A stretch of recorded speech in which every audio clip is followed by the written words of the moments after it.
वर्णिवेशरमणीय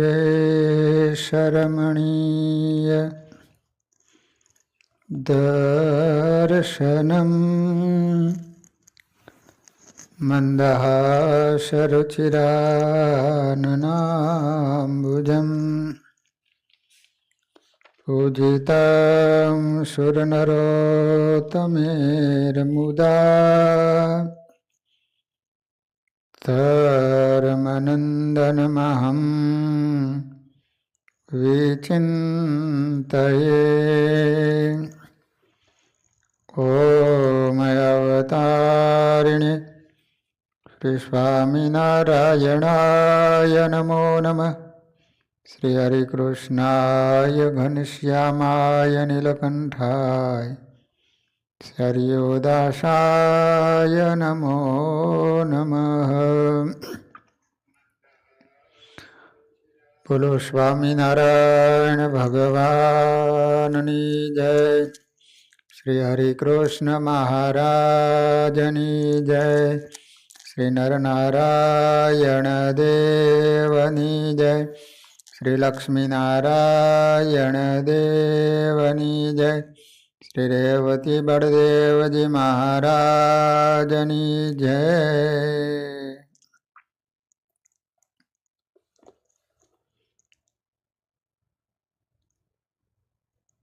गरड़ा प्रथम प्रकरण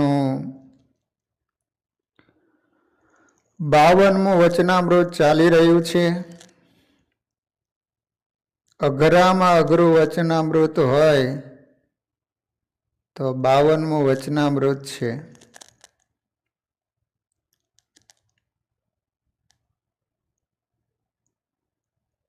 મહારાજે આ વચનામૃતમાં 4 શાસ્ત્રને જે જાણે એ પૂરો જ્ઞાની કહેવાય। સાંખ્ય શાસ્ત્ર, યોગ શાસ્ત્ર, પંચરાત્ર અને વેદાંત, આ 4 શાસ્ત્રનો એક જ લક્ષ્ય છે ભગવાન। પણ જે રીતે આ મંદિર છે તો આ મંદિરે આવવા માટેના રસ્તાઓ અનેક હોય છે, પણ બધાનું લક્ષ્ય એક મંદિર હોય છે। એ જ રીતે ભગવાન સુધી પહોંચવા માટે અનેક રસ્તાઓ છે।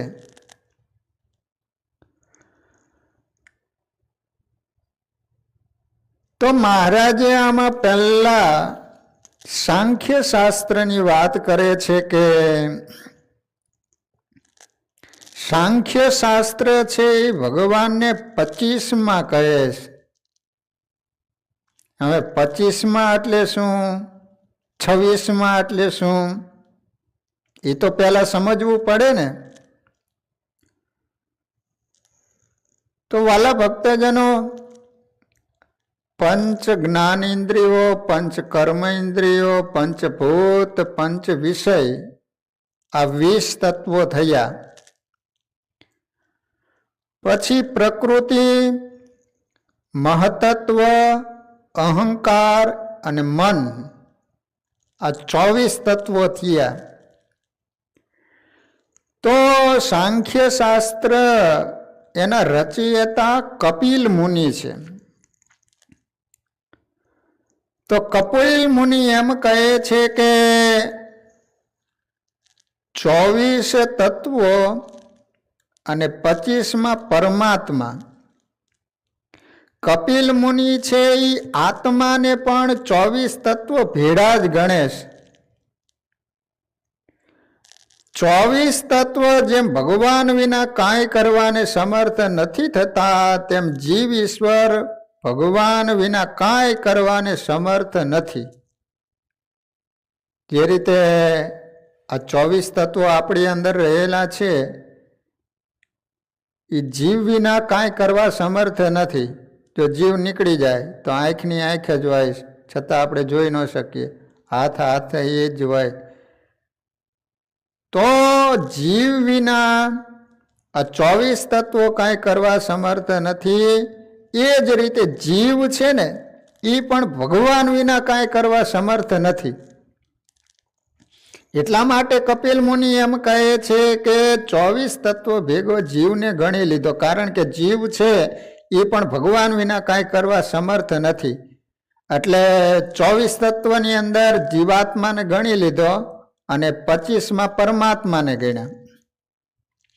24 તત્વ જેમ ભગવાન વિના કાંઈ કરવાને સમર્થ નથી થતા, તેમ જીવ ઈશ્વર પણ ભગવાન વિના કાંઈ કરવા સમર્થ નથી. માટે એને પણ 24 તત્વ ભેળા જ ગણે છે. અને જીવ ઈશ્વરે સહિત એવા જે 24 તત્વ એને ક્ષેત્ર કહે છે. ક્ષેત્ર અને ક્ષેત્રજ્ઞ આગળ વચનામૃતની અંદર આપણે એની ખૂબ વિસ્તારથી ચર્ચા કરી ચૂક્યા છીએ. ક્ષેત્ર એટલે ખેતર કહેવાય, ક્ષેત્રજ્ઞ એટલે ખેતરને જાણનારો, ક્ષેત્ર એટલે આપણું શરીર, એ શરીરને જાણનારો કોણ છે? જીવ. તો જીવને ક્ષેત્રજ્ઞ કહેવામાં આવે છે. તો 24 તત્વ તેને ક્ષેત્ર કહે છે અને 25માં ભગવાન એને ક્ષેત્રજ્ઞ કહે છે. યોગશાસ્ત્ર છે ભગવાનને 26માં કહે છે. જો અહીંયા મહારાજ એટલા માટે કહે છે કે એકબીજા શાસ્ત્રને એકબીજાની અપેક્ષા છે. જે કપિલ મુનિ એનો જે મત છે એની અંદર જે કાંઈ ખામી છે સમજનારાને, તો એ ખામીને ભાંગનારો ગ્રંથ એટલે યોગશાસ્ત્ર છે. યોગશાસ્ત્ર ગ્રંથના રચયિતા હિરણ્ય ગર્ભ મુનિ છે, જે આપણે પાતંજલિ મુનિ કહીએ છીએ ને, અત્યારે યોગા બાબા રામદેવજી કરાવે છે ને. હા, તો યોગશાસ્ત્ર છે, એની અંદર આ બધા જ આસનો, આ યોગાઓ બતાવવામાં આવેલા છે. એના ઉપરથી જ બાબા રામદેવજી અત્યારે સારા વિશ્વની અંદર યોગના માધ્યમથી કેટલાય પ્રકારના રોગો મટાડે છે ને. તો યોગશાસ્ત્ર શું કહે છે? ભગવાનને 26માં કહે છે. કપિલ મુનિ સાંખ્ય શાસ્ત્ર એમ કહે છે કે ભગવાન છે એ 25માં હતા, અને અહીંયા યોગશાસ્ત્ર કહે છે કે ભગવાન છે 26માં. 25માં ભગવાન તેને ક્ષેત્રજ્ઞ કહે છે અને યોગશાસ્ત્ર છે તે ભગવાનને 26માં કહે છે અને મૂર્તિમાન કહે છે. અને જીવ ઈશ્વરને 25માં કહે છે અને 24 તત્વને પૃથક કહે છે. જો ઓલા આત્માને 24 તત્વ ભેગા જ ગણી લેતા હતા, યોગશાસ્ત્રે અલગ કર્યા. 24 તત્વ અને 25મો જીવ અને 26માં પરમાત્મા. મૂર્તિમાન કહે છે અને જીવ ઈશ્વરને 25માં કહે છે અને 24 તત્વને પૃથક કહે છે. ને એ તત્વ થકી પોતાના આત્માને પૃથક સમજીને ભગવાનનું ધ્યાન કરવું એમ કહે છે. અને વેદાંત શાસ્ત્ર છે એ ભગવાનને સર્વ કારણ, સર્વવ્યાપક, સર્વાધાર, નિર્ગુણ, અદ્વૈત, નિરંજન, કરતા થકા અકર્તા, પ્રાકૃત વિશેષણે રહિત અને દિવ્ય વિશેષણે સહિત એમ કહે છે. અને પંચરાત્ર શાસ્ત્ર છે તે ભગવાનને એમ કહે છે જે એક જે શ્રી કૃષ્ણ પુરુષોત્તમ નારાયણ છે તે જ વાસુદેવ, શંકર્ષણ, અનિરુદ્ધ, પ્રદ્યુમ્ન એ ચતુર્વ્યુહ રૂપે થાય છે. ભગવાન જ્યારે સૃષ્ટિને કરે ને ત્યારે ભગવાન 4 સ્વરૂપે બને છે. કયા 4 સ્વરૂપ? તો વાસુદેવ, શંકર્ષણ, અનિરુદ્ધ, પ્રદ્યુમ્ન અને શંકર્ષણ. ભગવાન આ 4 સ્વરૂપે બની અને આ સૃષ્ટિની સારી ઉત્પત્તિ કરે, ઉત્પત્તિ સ્થિતિને પ્રલય કરે છે. એ ચતુર્વ્યુહ કહેવામાં આવે છે. અને પૃથ્વીને વિશે અવતારનું ધારણ કરે છે અને તેને વિશે જે 9 પ્રકારની ભક્તિને કરે તેનું કલ્યાણ થાય છે. એવી રીતે 4 શાસ્ત્ર ભગવાનને કહે છે, તેને યથાર્થ સમજે ત્યારે પૂરો જ્ઞાની કહેવાય. જો પંચરાત્ર શાસ્ત્ર છે ને, જે ભગવાને 5 ઋષિઓને 5 રાત્રિ સુધી ઉપદેશ આપ્યો એને કહેવામાં આવે છે પંચરાત્ર શાસ્ત્ર. તો હવે એ 5 ઋષિ કયા? તો એક શાંડિલ્ય, ઔપગાયન, મોંજાયન, કૌશિક, ભારદ્વાજ. આ 5 ઋષિઓ હતા ને એને ભગવાને 5 રાત્રિ સુધી ઉપદેશ આપ્યો. એટલા માટે શાસ્ત્રનું નામ શું કહેવામાં આવે છે? પંચરાત્ર. રાત્ર એટલે સમય, રાત્ર એટલે વખત. તો 5 રાત્રિ સુધી ભગવાને જે ઉપદેશ આપ્યો તો એ ઉપદેશ કયો? તો પહેલી રાત્રિએ જે ઉપદેશ આપ્યો એની અંદર ભગવાનનું પર સ્વરૂપ સમજાવવામાં આવ્યું. પર સ્વરૂપ એટલે જે ભગવાન ધામમાં રહેલા છે, જ્યારે સૃષ્ટિ કરવાની ઈચ્છા કરે છે ત્યારે ભગવાન એ ચતુર્વ્યુહ સ્વરૂપે થાય છે. તો એ ભગવાન જ્યારે પૃથ્વી ઉપર પ્રગટ થાય ત્યારે ભગવાનનું નામ સ્મરણ કરવું, ભગવાનના મંત્રનો જપ કરવો, એ ભગવાનનો મહિમા કેવો સમજવો, આ બધું જ સ્વરૂપનું નિર્ણય કરવામાં આવેલો, વર્ણન કરવામાં આવેલું પહેલી રાત્રિએ. એનું નામ કહેવામાં આવે છે પર સ્વરૂપ રાત્ર. બીજી રાત્રિએ ભગવાન જે ઋષિને ઉપદેશ આપેલો એનું નામ કહેવામાં આવે છે અર્ચના રાત્ર. એની અંદર ભગવાને શું ઉપદેશ આપ્યો? તો કે ભગવાનની મૂર્તિ પ્રતિષ્ઠા, ભગવાનની અર્ચના, સેવા પૂજા કઈ રીતે કરવી, ભગવાનનું પૂજન કઈ રીતે કરવું, આ બધો જ વિધિ બતાવવામાં આવ્યો. માટે એનું નામ રાખવામાં આવ્યું અર્ચના રાત્ર. ત્રીજી રાત્રિએ જે ઉપદેશ આપ્યો એનું નામ રાખવામાં આવ્યું છે આચાર રાત્ર. આચાર રાત્ર એટલે સદાચાર. કઈ રીતે આચાર, ધર્મનું પાલન કરવું, કઈ રીતે દીક્ષા લેવી, કઈ રીતે ભગવાનના શરણે થવું, આ બધો જ ઉપદેશ જે આપેલો એનું નામ કહેવામાં આવે છે આચાર રાત્ર. અને 5મી રાત્રિએ જે ઉપદેશ આપવામાં આવેલો એનું નામ કહેવામાં આવે છે પ્રાયશ્ચિત રાત્ર. એની અંદર ભગવાનની મૂર્તિની તમે પૂજા કરતા હોય, સેવા કરતા હોય તો એની અંદર જે કાંઈ ખામી રહી ગઈ હોય તો એનું શું પ્રાયશ્ચિત કરવું જોઈએ, એ બધો જ પ્રાયશ્ચિતનો વિભાગ બતાવવામાં આવ્યો છે. એનું નામ કહેવામાં આવે છે પ્રાયશ્ચિત રાત્ર. પછી જે આ પંચરાત્ર શાસ્ત્ર હતું ને એ સમય જતાં એનો પ્રચાર નારદ મુનિએ કર્યો. માટે એ શાસ્ત્રનું નામ રાખવામાં આવ્યું નારદ પંચરાત્ર. તો એની અંદર નવધા ભક્તિ કરવાથી જીવાત્માને પરબ્રહ્મ પરમાત્માની પ્રાપ્તિ થાય છે. માટે કોઈ કાળે પણ ભગવાનને મૂકવા નહીં, આ પંચરાત્ર શાસ્ત્રનો મત છે. એવી રીતે જે 4 શાસ્ત્ર ભગવાનને કહે તેને યથાર્થ સમજે ત્યારે પૂર્વ જ્ઞાની કહેવાય. હવે આપણો વિચાર કરવાનો, પૂરા જ્ઞાની છીએ, અડધા જ્ઞાની છીએ, પા જ્ઞાની છીએ, પોણા જ્ઞાની છીએ. બોલો, આપણે આ કોઈ દિવસ શાસ્ત્રો વાંચ્યા નથી, જોયા નથી. હવે એની કથા સાંભળવી, આમાં આપણી ચાંચ ખૂચે, બધું ઉપર સલું જાય. પણ કદાચ આપણે ભલે શાસ્ત્રો વાંચ્યા નથી કે જોયા પણ નથી, પણ આ વચનામૃત વાંચવાથી આપણને એટલો તો ખ્યાલ આવે કે આપણા સંતો અને સ્વામિનારાયણ ભગવાને કેટલા બધા શાસ્ત્રનું દોહન કરી, એનો સાર કરી અને આપણને આપી દીધો. આપણે બીજા કોઈ શાસ્ત્રો વાંચવા જવાના નથી અને વાંચી શકવાના નથી, પણ આપણા નંદ સંતોએ અને સ્વામિનારાયણ ભગવાને આ વચનામૃત વાંચીએ ને ત્યારે જે વિદ્વાન હોય, આ બધાએ શાસ્ત્રોનો અભ્યાસ કર્યો હોય ને એ પછી જે વચનામૃત વાંચે ને ત્યારે તો એને એમ થાય કે ઓહો, સ્વામિનારાયણ ભગવાને બાકી કમાલ કરી. કેટલા શાસ્ત્રોનો આમ નિચોડ આપણને આપી દીધો છે.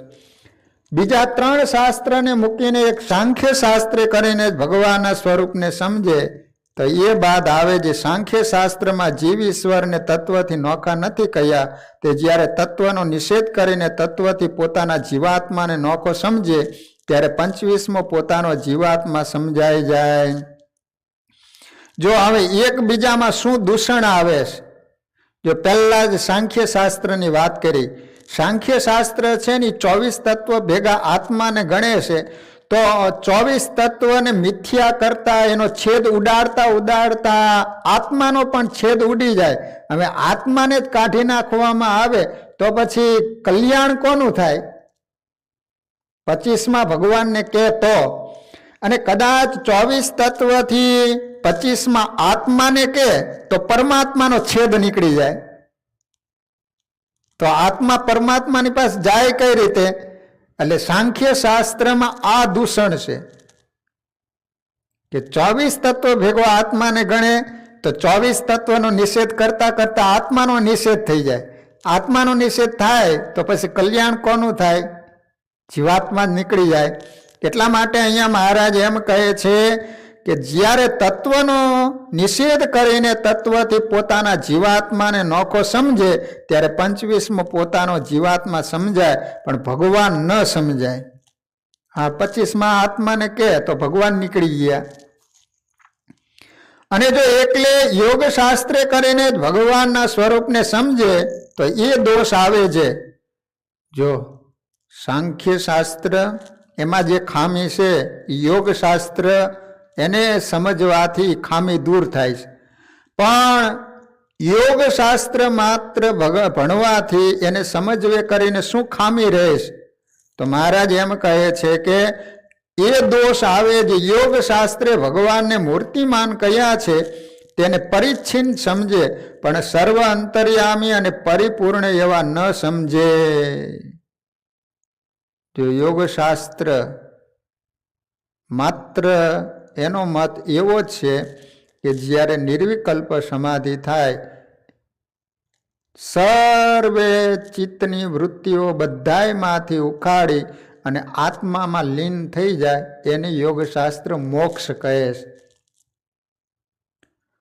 એ માત્ર ભગવાનને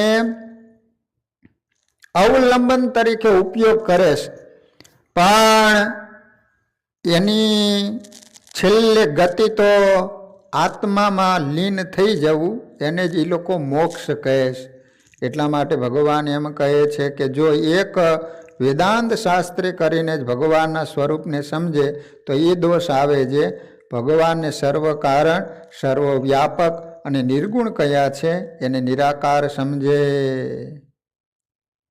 લો વેદાંત શાસ્ત્ર છે, મહારાજ કે એકમાત્ર વેદાંત શાસ્ત્રને સમજે તો એ ભગવાનને નિર્ગુણ અને નિરાકાર સમજે. પણ પ્રાકૃત કર ચરણાદિકે રહિત અને દિવ્ય અવયવે સહિત એવો સનાતન જે ભગવાનનો આકાર છે તેને ન સમજે. ભગવાનના કર ચરણાદિક જે અવયવો છે ને એ દિવ્ય છે. આપણા જે રીતે માયિક છે ને એ રીતે ભગવાનના દિવ્ય છે. અને જો એકલે પંચરાત્રે શાસ્ત્રે કરીને ભગવાનના સ્વરૂપને સમજે તો એવો દોષ આવે છે જે ભગવાનના અવતારને વિશે ભક્તિ કહી છે તેને વિશે મનુષ્ય ભાવ આવે તથા એક દેશસ્થપણું સમજાઈ જાય. જો વેદાંતને ન ભણેલો હોય, એને ન સમજેલો હોય અને માત્ર પંચરાત્ર શાસ્ત્રને જ ભણેલો હોય તો મહારાજ કે એ દોષ આવે છે કે ભગવાન જ્યારે જીવોના કલ્યાણ કરવા માટે પૃથ્વી ઉપર પધારે ને ત્યારે ભગવાનના ચરિત્રને વિશેને દોષ આવે છે. જો વેદાંતને તમે ભણેલા હોય ને સમજેલા હોય ને તો ભગવાનને વિશે કોઈ દિવસ તમને દોષ ન આવે, ભગવાનના ચરિત્રોને વિશે સંશય ન થાય. જ્યારે લંકાની અંદર ઇન્દ્રજીતની સાથે જ્યારે યુદ્ધ ચાલી રહ્યું હતું ને ત્યારે એને નાગાસ્ત્ર કહેતા એવું એક બાણ માર્યું ને તો એને રામ ભગવાનને સર્પથી બાંધી દીધા. તો રામ ભગવાન તો યુદ્ધમાં બેભાન થઈને પડી ગયા છે. બધું સારું વાનર દળ ચિંતામાં મુકાઈ ગયું કે શું થશે પ્રભુને. તો એ વખતે નારદ મુનિને સમાચાર મળી ગયા કે આ રીતે ઇન્દ્રજીતે બાણ એવું માર્યું કે એનેથી પ્રભુને બાંધી દીધા. તરત જ નારદ મુનિ છે ને વૈકુંઠ ધામમાં ગયા. ગરુડજીને કીધું કે તમે અહીંયા શું બેઠા છો? ભગવાનને બાણથી બાંધી દીધા છે, સર્પોથી. તમે જઈ અને ભગવાનને મુક્ત કરો. તરત ગરુડજી ગયા હો. અને ગરુડજીનો આહાર તો સર્પ જ છે. ગરુડજી આવતા તમામ સર્પો ભાગી ગયા અને અમુકને તો ગરુડે ત્યાં પતાવી દીધા. તરત જ રામ ભગવાન ઊભા થયા અને ગરુડજીને બે હાથ જોડીને વંદન કર્યા. અને આ રીતે રામ ભગવાને ગરુડજીને વંદન કર્યા ને તે ગરુડજીનો હાંડો ફૂટી ગયો. ઓહો, નારદ મુનિ આને ભગવાન કહે છે. ભગવાન હોય તો બંધનમાં આવે અને ભગવાનને છોડાવવા માટે મારે આવવું પડે? ભગવાનને વિશે દોષ આવી ગયો. આને ભગવાન જ ન કહેવાય, આ તો અયોધ્યાનો રાજા છે. તરત જ આમ ઉદાસ થઈને ધામમાં જતા હતા તો સામે નારદ મુનિ મળ્યા. નારદ મુનિએ ગરુડજીને ઉદાસ જોયા એટલે પૂછ્યું કે કેમ ગરુડજી? તો કહે છે કે હું નકામો ધક્કો ખાઈને આવ્યો. કાં? તમે એમ કહેતા હતા કે ભગવાન રામ છે એ ભગવાન છે, પણ એ મને બે હાથ જોડીને વંદન કરતા હતા. મેં એને છોડાયા. એ ભગવાન નથી, રાજા છે. ત્યારે નારદ મુનિએ કહ્યું કે ગરુડજી, તમે ભગવાનની સેવા કરો છો, પણ કોઈ દિવસ તમે કથામાં બેઠા છો? તમે કોઈ દિવસ વેદાંતની કથા સાંભળી છે? એટલા માટે તમને ભગવાનને વિશે દોષ આવી ગયો છે.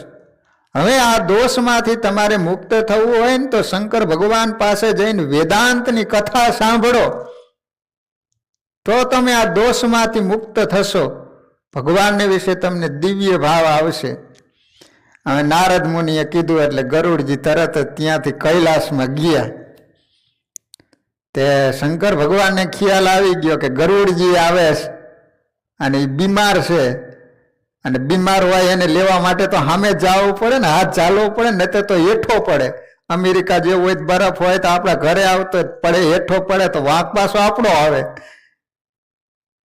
તે શંકર ભગવાન સામે લેવા માટે ગયા. આવો આવો, પધારો પધારો ગરુડજી.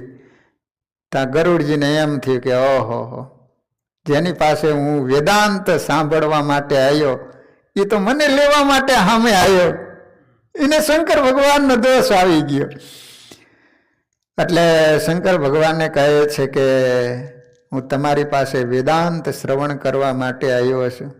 પણ શંકર ભગવાનને ખ્યાલ આવી ગયો કે આને મારે વિશે દોષ પરઠાઈ ગયો છે.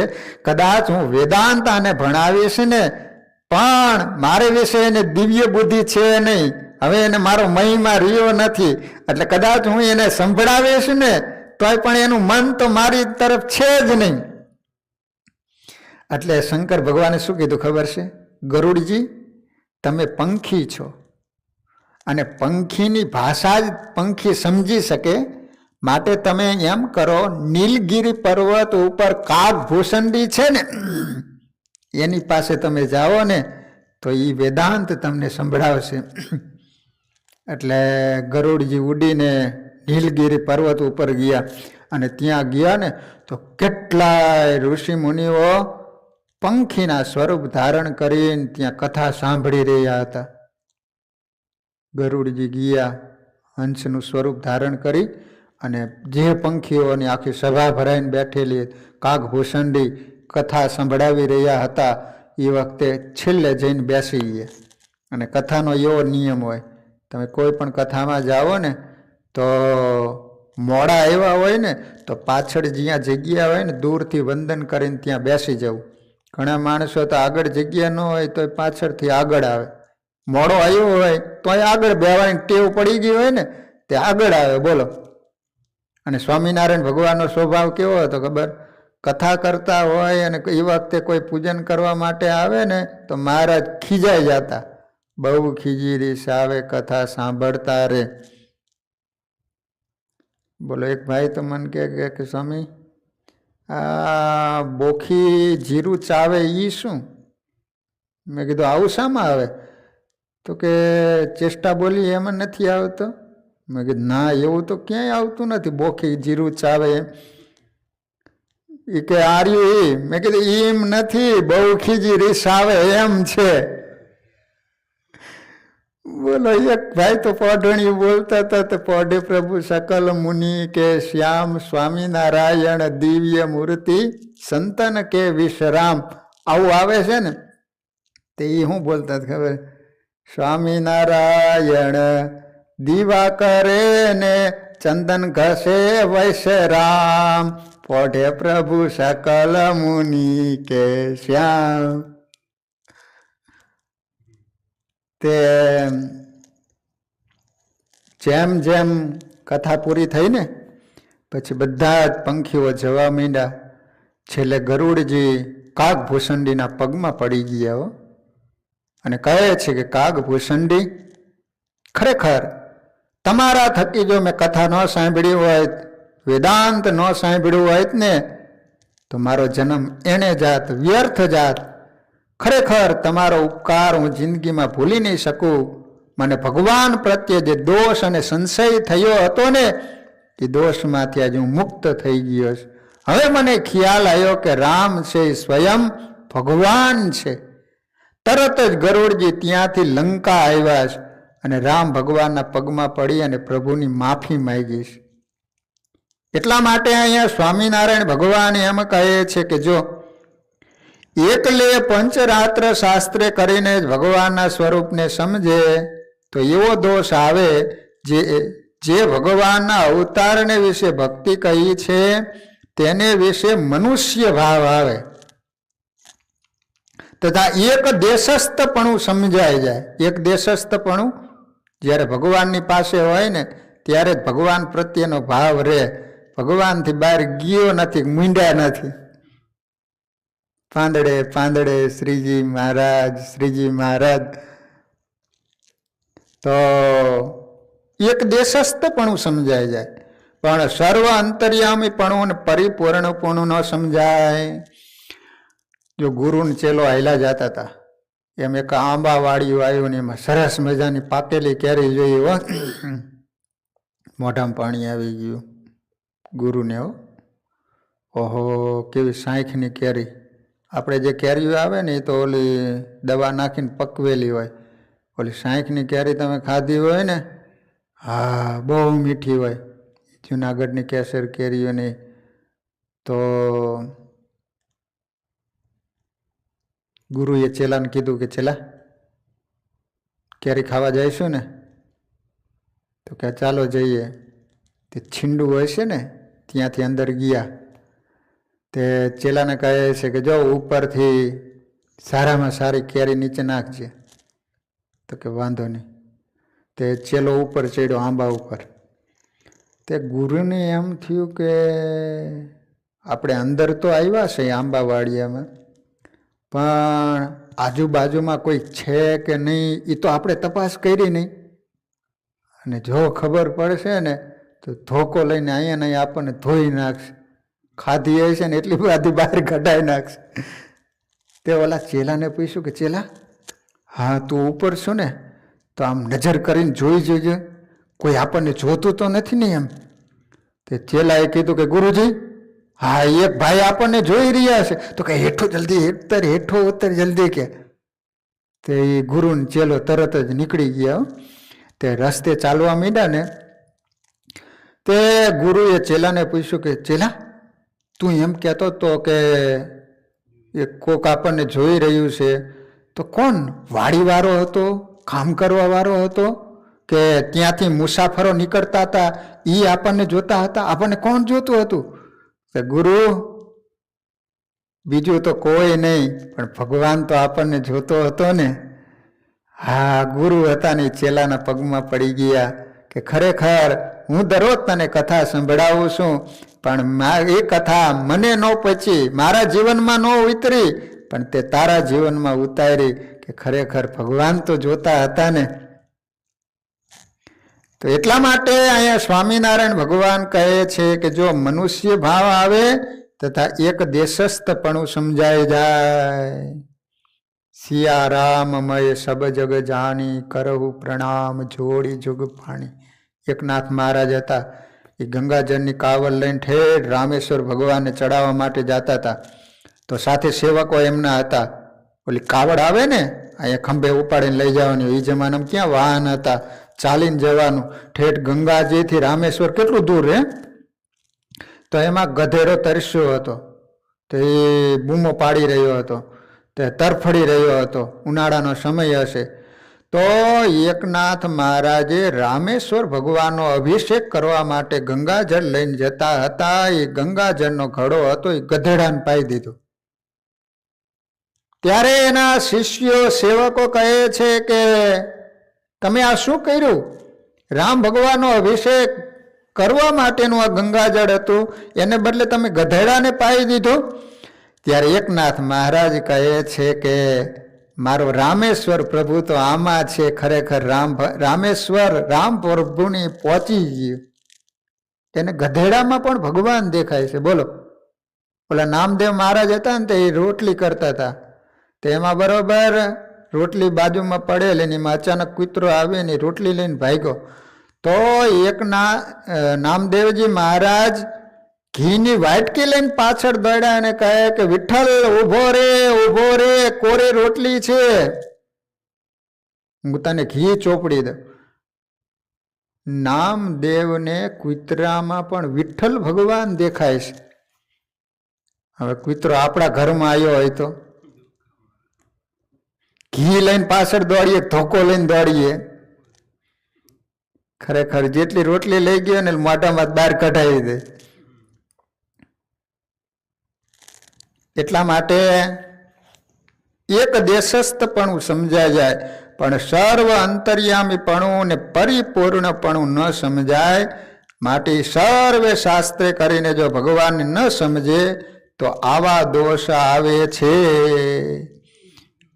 જો આ ચારે શાસ્ત્રોને સમજ્યા હોય તો મહારાજ કહે છે કે આ એકબીજાના દોષ છે ને એ બધાની પરિપૂર્તિ થઈ જાય. એટલા માટે સાંખ્ય શાસ્ત્ર, યોગશાસ્ત્ર, પંચરાત્ર અને વેદાંત. વેદાંત એટલે શું? વેદનો અંત ભાગ વ્યાસ ભગવાને કરેલું છે. ઉપનિષદ, ભગવદ્ ગીતા અને બ્રહ્મસૂત્ર અને વેદાંત, વેદનો અંત ભાગ કહેવામાં આવે છે. ભગવાને ન સમજે તો આવા દોષ આવે છે. અને જો એ સર્વે શાસ્ત્રે કરીને સમજે તો જે એક શાસ્ત્રની સમજણે કરીને દોષ આવે છે તે બીજા શાસ્ત્રની સમજણે કરીને ટળી જાય છે. માટે ચારે શાસ્ત્રે કરીને જે સમજે તે પરિપૂર્ણ જ્ઞાની કહેવાય. અને જો એ ચારમાંથી એકને મૂકી દે તો પૂર્ણ જ્ઞાની કહેવાય, અને બેને મૂકી દે તો અર્ધો જ્ઞાની કહેવાય, અને જે ત્રણને મૂકી દે તો પાક જ્ઞાની કહેવાય. અને ચારેયને મૂકીને જે પોતાના મનની કલ્પના કરીને ગમે તેવી રીતે શાસ્ત્રને સમજીને વર્તે છે અને તે જો વેદાંતી છે અથવા ઉપાસના વાળો છે તો બે ભૂલા પડ્યા છે. જો માત્ર વેદાંતી છે અને બીજા શાસ્ત્રોને નથી સમજતો તો મહારાજ કહે છે કે સર્વવ્યાપક જે ભગવાન છે એ પોતાને માની લે અહમ બ્રહ્માસ્મિ. હવે પોતાને જ બ્રહ્મ માની લે તો પછી હવે બીજું એને કંઈ કરવાનું રહે નહીં. પછી અહમ બ્રહ્માસ્મિ થઈ જાય, પછી કોઈ પણ પાપ કરતા એને ડર ન લાગેલો. વેદાંતી છે અથવા ઉપાસના વાળો છે, બે ભૂલા પડ્યા છે, પણ કલ્યાણનો માર્ગ એ બેમાંથી કોઈને જેડો નથી. માટે વેદાંતી તે દંભી જ્ઞાની છે. દંભી જ્ઞાની એટલે પોતાને બ્રહ્માસ્મિ માની લે છે. જો એક વેદાંતી હતો ને મહાત્માજી, તે એક સદગ્રસ્તને ત્યાં ગયા. તો પછી સવારનો સમય થયો તો કહે છે કે મહાત્માજી ચાલો જમવા માટે. તો કે ચાલો, પણ મહાત્માજી પહેલાં સ્નાન તો કરી લો. તો કહે છે કે મેને માનસ ગંગા મેં સ્નાન કર લિયા. ઓલો ગ્રહસ્થ હતો ને એ બહુ તૈયાર હતો. એ મારો વિચાર કરે કે આ માત્ર દંભી જ્ઞાની છે, આનો દંભ મારે ખુલ્લો પાડવો છે. તો સારું, ત્યારે માનસ ગંગામાં તમે સ્નાન કરી લીધું છે ને, સ્નાન ન કર્યું, નાહ્યો નહીં, તે પછી જમવા માટે બેસાડ્યા. પણ એના પત્નીને કહેલું ને એટલે શીરો, પૂરી, ભજીયા બટકાવાળા બનાવેલા હો, અને ઉનાળાનો સમય. પછી જમી લીધું ને, ગુરુ મહારાજ પધારો રૂમમાં ગયા ને એટલે બહાર આંગળીઓ મારી દીધો, અંદર પાણી બાણી કાંઈ નહોતું મૂક્યું. તો ઓલા ભજીયા બરાબરનું ખાતેલું ને તે એવી તરસ લાગી ને તો પછી કહે છે કે દરવાજો ખોલો, પાણી આપો. આને કઈ જવાબ ન આવ્યો. સાંભળો છો કે નથી સાંભળતા? તરસ લાગી છે, પાણી આપો, પાણી, દરવાજો ખોલો. આ ગુરુ મહારાજ ખોલીએ છીએ. તો પછી રહેવાનું નહીં ને તો જોરથી બૂમ પાડી હો. ત્યારે બોલો ગ્રહસ્થ હતો ને એને કીધું કે ગુરુ મહારાજ જ્યારે સ્નાન કરવાનું કીધું ત્યારે તમે એમ કીધું કે માનસ ગંગામાં મેં સ્નાન કરી લિયા, તો હવે તરસ લાગી હોય તો માનસ ગંગામાંથી પાણી પી લો.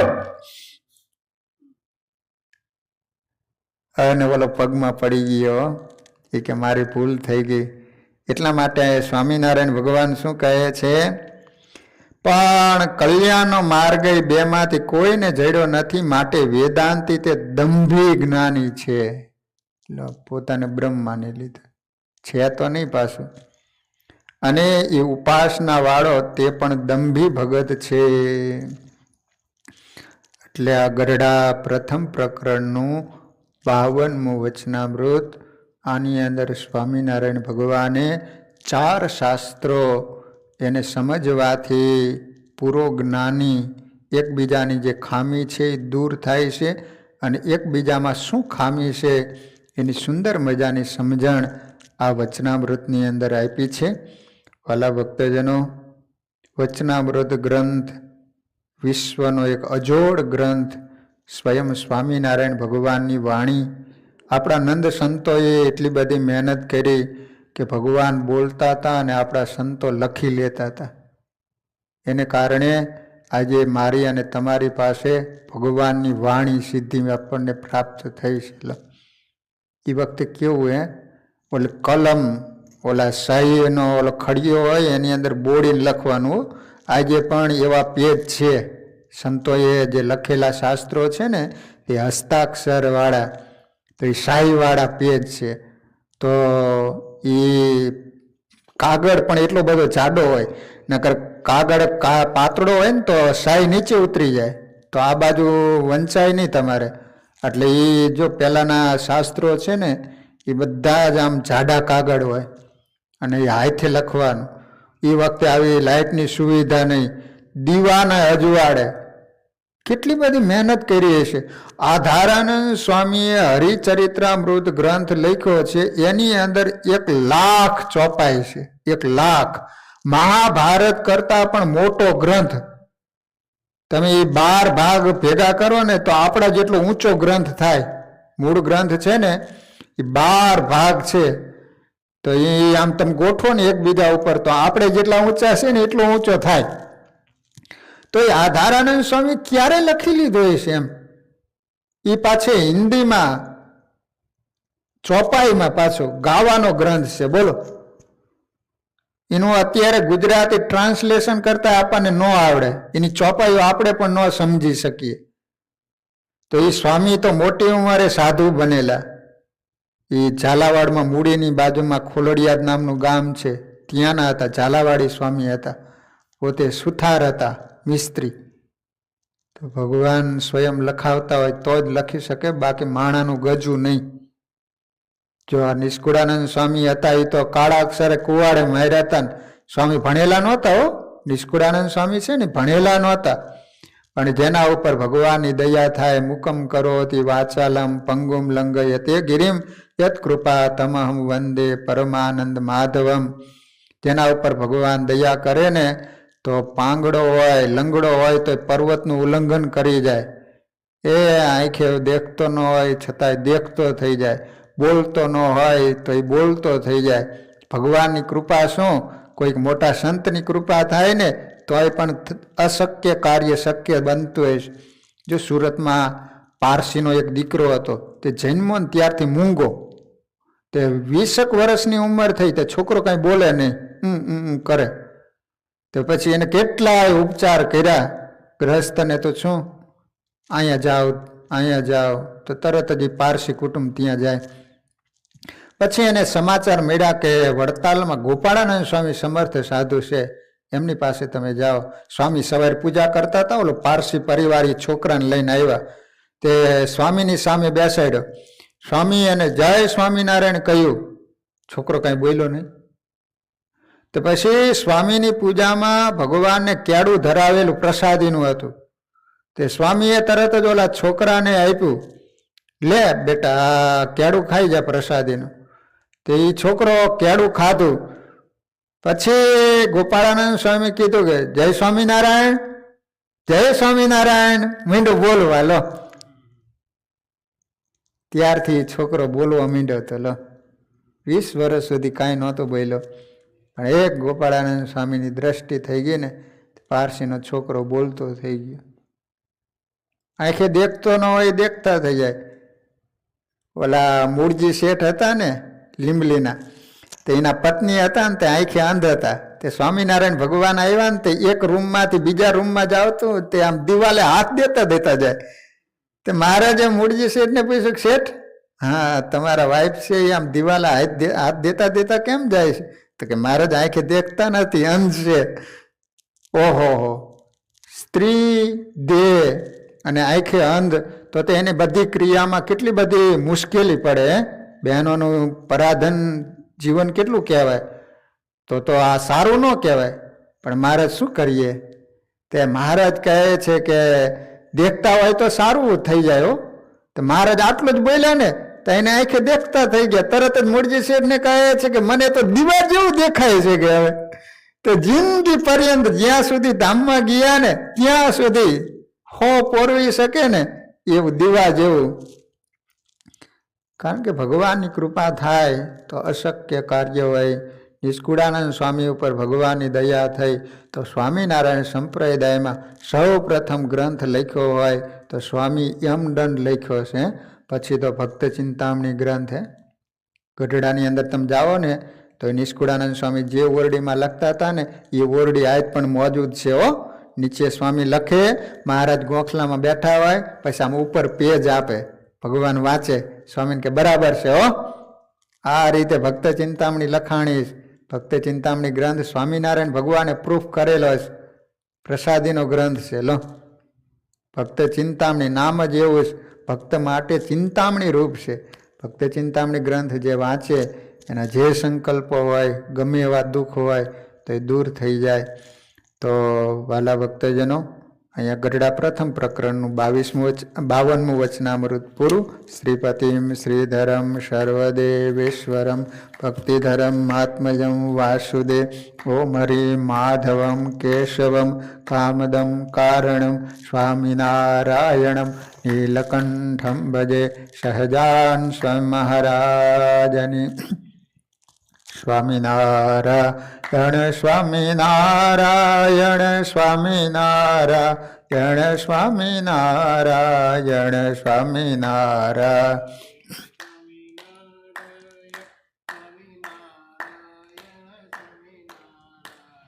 સ્વામિનારાયણ સ્વામિનારાયણ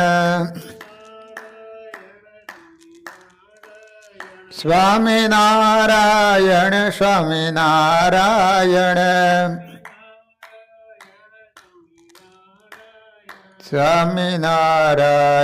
સ્વામિનારાયણ સ્વામિનારાયણ